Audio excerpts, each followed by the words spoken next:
Hi there. I'm here with Shalin Amin from Uber. Uh, Shalin is the lead experience designer at Uber. Previously, he was at Hot Studio, and he's done projects with Gilt Group and TripIt and Tesla and a handful of other really delightful companies. So, hello there. How are you doing? Hey Katie, how's it going? Good, Pretty thanks. good. So, I guess to get started, I just was hoping that we could let some of the delayed attendees get to know you a little better and hear what you're doing over at Uber and get a sneak peek into what you'll be talking about this fall. Okay. Great. So to kick off, I guess, tell us a little about yourself. What were you doing prior to Uber, and how did you get involved in experience design over at Uber? Yeah, so I graduated from school from North Carolina State and then moved out to California to go to do the Academy of Art. It's really a school that didn't require a portfolio, so got in pretty easily. And I studied new media, which is basically figuring out the fundamentals of design, understanding core applications such as Flash and the Adobe Creative Suites. And really, after that, I just did an internship, kept on working, and eventually ended up at.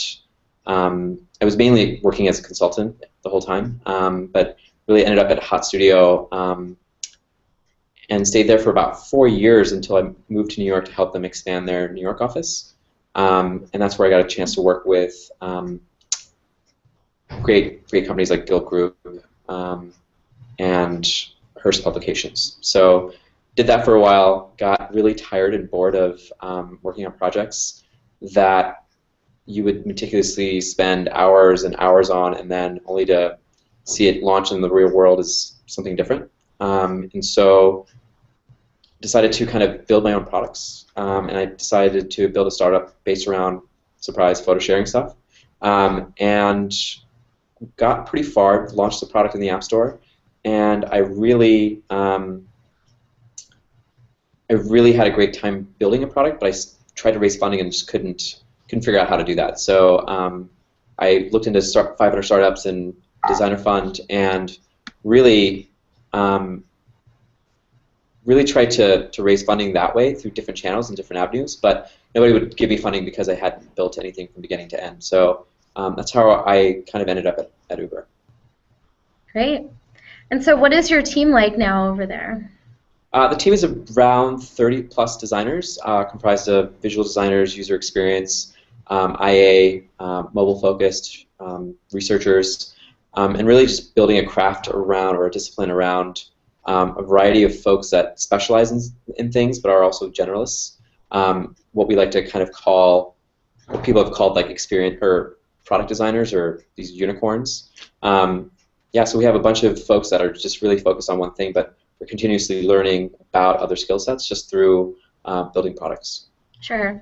And so I know you're in San Francisco. Is everyone based out there, or is your team kind of scattered? So the entire design team is based in San Francisco. We have offices all around the world, but design as a discipline is basically in San Francisco. We're three parts. We're basically product, marketing, communication, and brand. Mm-hmm. That's great. I imagine it makes it a lot easier to kind of just meet for some ad hoc type things and jive off of each other. Yeah, I mean that's been great so far. I think the trouble is figuring out how do you communicate and meet the needs of different cities. We like to celebrate the cities in wherever we go, and so making something that's unique for Japan versus Dubai is drastically different. So it would be great to have designers on the ground in Dubai and Japan, but it's just not sustainable right now. Mm-hmm. What types of design challenges do you come up against in that scenario? I mean, I know nothing about the transportation scenario in Dubai, but I imagine it's complex. Yeah, I mean, we face the same kind of regulatory challenges everywhere we go. It's a pretty old industry that we're trying to work with, and yeah, the problems are slightly different, but almost always the same. So. Mm-hmm. I know here, even in Portland, we're still rooting for Uber to come around over here. I know the regulations on this front are pretty tough to break through. Yeah, that's true. Mm-hmm. But so what opportunities and experience design are getting you and the team excited these days? I think the most exciting thing for for me is helping to build a design discipline in a company that's very engineering and product focused and operations focused. It's, the CEO and founder is an engineer at heart and a product person. And so not showing off, but creating value for what design can provide for an organization is a really tough thing. And so we do it every day, slowly chip away at it, and try to provide value for the org and kind of being design advocates to a certain degree, teaching engineers about design, the value of it, the process, teaching product folks, teaching our awesome GMs and CMs and driver ops people. But it's just a process, yeah. Mm-hmm. But I love building design discipline most of all. Yeah, so I know you kind of built the Uber experience specifically kind of from the ground up when you started a few years back. So what was kind of the most challenging part of bringing that all together? Well, we didn't really have anything when we started, right? It was just basically a logo. And we did have an app, right? It was all built out of core iOS components. But we were building a brand and kind of extending it at the same time. We were building a product and then extending that out. And then finally we were building a team and extending it. So there was a lot of challenges around just kind of starting something from nothing and kind of building it out into something that's really speaks to the lifestyle brand that we're trying to communicate. And it's a difficult task because you try to find inspiration in transportation. And it's very hard to do. It's really hard to find a beautiful limo service website out there. Yeah. So those are the main challenges. It's really helping to define what the brand is and how we can represent Uber and what we do through our visual communication as well as products. Mm-hmm. Yeah, absolutely. The other big part is we're an international company, and so how do we communicate and understand the cultural differences between different countries and regions, and just taking that into account when we're building products around language and internationalization around type considerations in a small mobile screen. So, yeah. Mm-hmm. Mm-hmm. So, in looking at the Uber experience as a whole, kind of across, even cultures and regions and things, there are a handful of on-demand car services out there, and increasingly so. But I think, like you said, Uber does really have a very strong look and feel and a distinct experience. So, can you talk a little about how the Uber experience is different and how you guys are continuing to differentiate yourselves? Sure. I think the Uber experience is different. You can just tell by the app itself and trying different experiences. I think we were one of the first to kind of pioneer, obviously, the Uber experience with pretty much effortless experience.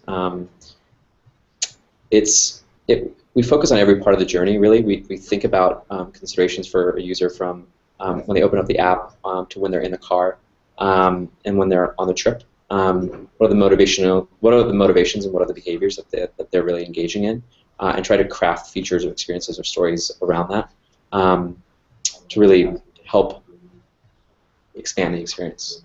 Mm-hmm. Mm-hmm. And since Uber was kind of a disruptor in this industry, how did you guys approach the whole onboarding experience? Yeah, so we don't really onboard customers. Our belief is that the UI and UX should guide the user, providing a lot of informational text or instructional text. I think you kind of have failed as a designer if you weren't able to kind of guide the user through your app to tell a great story. And so we provide simplicity by focusing on just priorities. Everything can't be a priority. I know a lot of people want everything to be screaming and large and upfront, but as designers we have to focus and make sure that people understand the main priorities of a page before moving on. So we tend to do a lot of prioritization. Absolutely. And to your point about word of mouth, I mean, I think you guys just do a spectacular job. I remember back out when I was living in Boston, it was just like Uber was the cool thing that everyone wanted to take to and from the events, and very, very community driven for sure.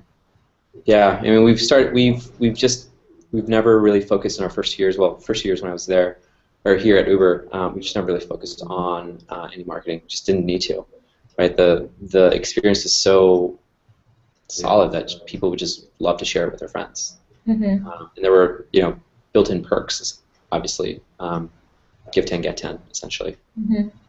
Yeah. Yeah, I definitely got a few of those. Yeah. You guys are ubiquitous. You're everywhere. So what are some of the core considerations at Uber when you guys are designing new features or dreaming up new ways to tweak the experience? Yeah, I mean, what are the needs of the customer? We have a growing research team that keeps us informed of the needs of both riders and drivers. We focus on and prioritize the needs of riders versus the needs of drivers versus the business. Those are the main things that help us kind of understand what we build next. We look at a lot of customer tickets, a lot of issues around driver issues, and we try to adjust and course correct based off of that. But I would say a lot of research on our end, a lot of data and a lot of metrics from a product perspective, and course correcting that way. Mm-hmm. Absolutely. Yeah, data is one of those things that we're constantly trying to get feedback on as we're improving our experience here for our clients. So yeah. Yeah. I mean, data is one thing. It's being able to parse that into useful information, and that's thankfully we have a great product team. We have great researchers that are able to kind of do that for us. Mm-hmm. People who specialize again in those skill sets. So it's been awesome. Sure. Yeah, and it's, I mean, getting customer feedback is definitely a theme that has come up in previous Delight events, and I'd love to get a little sneak peek into what you'll be talking about at Delight, if you wouldn't mind. Yeah, I think for me, I'm still noodling on a couple of ideas, but the challenges of building and scaling a design team at a hyper growth company is really interesting.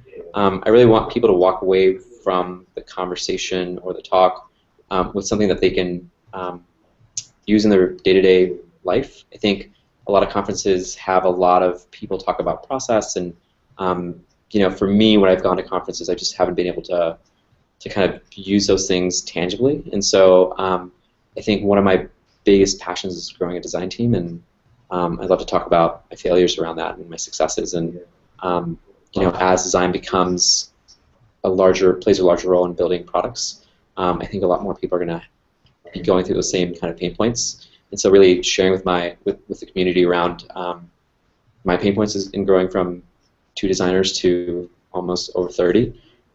There's a lot of just things that people should be aware of, right, and consider. So I'd love to talk about that, and there potentially could be something around making products at Uber, or organizing the design team to kind of what are some of the best practices around that. I'm not really sure exactly, but got a little time to work on that. So yeah. Yeah, you've got some time. Yeah. So what are you looking forward to about coming out here in October? Portland. I mean, I love that town. I love all the food trucks. And fall will be a great time to come out there. I'm interested in meeting the community of people in Portland. I haven't really met a lot of designers from Portland. You guys have quite a few great startups. I'm really just interested in meeting and seeing how that environment's different than the crazy startup world that we live in San Francisco. I'm sure it's pretty aggressive there as well. But really just looking forward to meeting the community out there. Yeah. Well, it'll be a great week for it. We've got Design Week kicking off on Saturday the 4th, and then extending through the week. So we'll have hundreds of designers buzzing about for you to connect with and everything. So super excited. We're really excited to have you. So thank you so much for sharing your thoughts with me and a little peek into what you'll be talking about. And I'm really excited to see you in a few months. Yeah, same here. Talk soon. Thank you. All right, thanks. Bye. Bye.